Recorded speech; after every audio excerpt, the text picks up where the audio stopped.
Hello दोस्तों, आप सभी का स्वागत है आज के इस वीडियो में। और आज मैं बताऊंगा आपको 20 ऐसे महत्वपूर्ण प्रश्न जो अभी तक एग्जाम में आते ही रहते हैं। और आप आज इस वीडियो के माध्यम से इन 20 महत्वपूर्ण प्रश्नों को जानेंगे और आशा और उम्मीद करता हूं कि ये प्रश्न आप जरूर मेमोराइज करेंगे और ये आपके लिए जरूर हेल्पफुल होंगे। तो पहले क्वेश्चन की तरफ बढ़ते हैं। घास का ढेर चित्रित करने वाले कलाकार का क्या नाम है?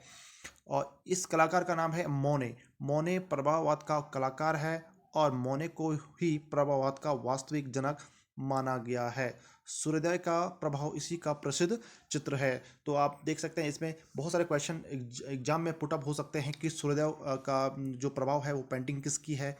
मोने की है।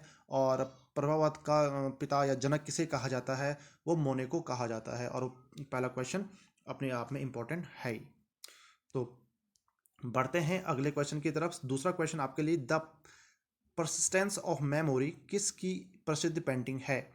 तो यह सल्वार डो डाली की है और जो अति यथार्थवाद का चित्रकार था और यह अति यथार्थवाद का जनक भी माना जाता है। तो जनक से जितने भी क्वेश्चन बन रहे हैं आप इसको जरूर नोट डाउन कीजिए, बहुत ही इंपॉर्टेंट होते हैं और एग्जाम में पूछे जाते हैं जनक से संबंधित। ब्लू राइडर चित्र किस कलाकार का है? कांडस्की का ब्लू राइडर चित्र, जिसे नीला घुड़सवार कहते हैं। ब्लू मीन्स होता है नीला, राइडर मीन्स होता है घुड़सवार। तो कांडस्की का प्रसिद्ध चित्र है और यह अभिव्यंजनावाद का कलाकार था। तो आपको मैं एक बार फिर से बताना चाहूँगा कि क्वेश्चन कहीं से भी आ सकता है, कौन किस वाद से संबंधित है, कौन सी कृति है। तो आपको डिटेल में पढ़ने के बाद आप फिर अगर जो आपके पास जो एक्सरसाइज है या जो रिविजन सेट है उसको आप ज़रूर देखें तो काफ़ी हेल्पफुल हो जाता है। अगला क्वेश्चन की तरफ बढ़ते हैं। उत्कीर्णन कार्य किसके द्वारा संपादित होता है? तो उत्कीर्णन जो कि काट छाट यहाँ पे जो करने वाला होता है वो मूर्तिकार होता है, जो मूर्ति को उत्कीर्णन से ही बहुत सुंदर रूप दे देता है। पांचवा क्वेश्चन, ग्वास रंगों की प्रकृति कैसी होती है? ग्वास रंगों की प्रकृति हमेशा अपारदर्शी होती है और यहाँ से भी क्वेश्चन बहुत बार पूछा जाता है। छठवां क्वेश्चन, द बाथ पेंटिंग किसने चित्रित किया है? द बाथ पेंटिंग पाल सैजा या पाल सैजान ने चित्रित किया है। तो यहाँ पे आप कहीं पे सैजा लिखा हुआ होता है बुक में और कहीं पे सैजान लिखा होता है, तो आप कंफ्यूज बिल्कुल भी मत होइए। सैजा और सैजान एक ही नाम है। तो पाल सैजान उत्तर प्रभाववाद कलाकार हैं और इससे उत्तर प्रभाववाद का जनक माना जाता है। तो फिर से कहना चाहूँगा, जो हमारे भी जो पुनरुत्थान काल है या आपका आरंभिक ईसाई काल है या आपका ये शास्त्रीय काल है, तो ये सभी में जनक पूछे जाएंगे। कुछ महत्वपूर्ण कृतियां पूछी जाएंगी तो उनको आप जरूर याद रखिए। तो द बाथ पेंटिंग पाल सजान ने बनाई थी, जो उत्तर प्रभाववादी कलाकार हैं और इसे उत्तर प्रभाववाद का जनक माना जाता है। और साथ ही साथ इसे आधुनिक कला शैली का जन्मदाता भी कहा जाता है। तो पाल सजान बहुत ही महत्वपूर्ण है। एक तो प्रभाववाद का जनक आ गया, दूसरा आधुनिक कला शैली का जन्मदाता हो गया। तो इस प्रकार से पाल सजान बहुत ही महत्वपूर्ण शख्सियत बन जाते हैं यहाँ पे।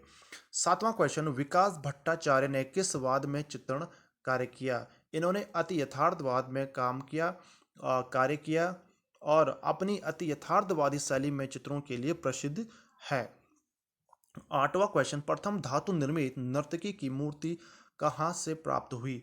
तो ये मोहनजोदड़ो से प्राप्त हुई है, जो 14 सेंटीमीटर ऊंची है और राष्ट्रीय संग्रहालय नई दिल्ली में संग्रहित है। तो क्वेश्चन संग्रहालय का नाम भी पूछता है कि मोहनजोदड़ो जो नर्तकी की मूर्ति है वो किस संग्रहालय में रखी हुई है, तो आपको राष्ट्रीय संग्रहालय नई दिल्ली करना है।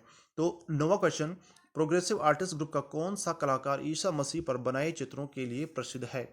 तो प्रोग्रेसिव आर्टिस्ट ग्रुप यानी कि पैग का कौन सा कलाकार ईसा मसीह के पर बनाए चित्रों के लिए प्रसिद्ध है? यह है सूजा। सूजा ईसा मसीह पर बनाए अपने चित्रों के लिए प्रसिद्ध है और सूजा जो है प्रोग्रेसिव आर्टिस्ट ग्रुप के फाउंडर हैं और इन्होंने ही इसकी स्थापना की थी। ध्यान रखिए, जो पैक की स्थापना की थी वो सूजा ने ही की थी। पैक की स्थापना जो हुई थी वो 1947 में हुई थी, जब देश आज़ाद हुआ था। तो वो डेट पैक के लिए पैक का यहाँ पे गठन किया गया था उस टाइम पे। इस समूह के संस्थापक के रूप में जाने जाते हैं, जो मैंने ऊपर कहा, इन्हें संस्थापक के रूप में जाने जाते हैं।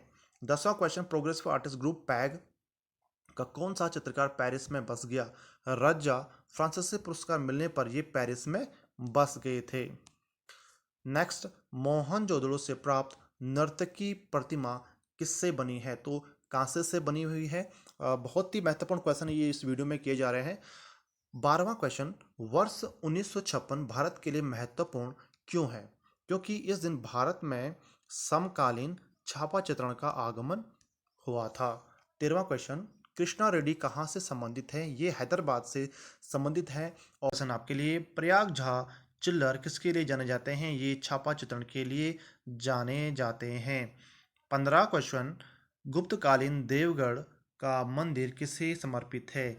बहुत ही सुंदर क्वेश्चन, विष्णु भगवान को समर्पित है और यह उत्तर प्रदेश के ललितपुर जिले में स्थित है। तो कभी कभी एग्जाम में किस देवता को समर्पित है और कहाँ स्थित है, लोकेशन आपको ये पूछता है, तो आपको इसकी लोकेशन किस देवता को समर्पित है ये सभी डिटेल आपको याद रखनी है। 16वां क्वेश्चन, नंदलाल बोस का चित्र दांडी यात्रा किस माध्यम में है? तो ये लिनोकट माध्यम में बनाया गया है।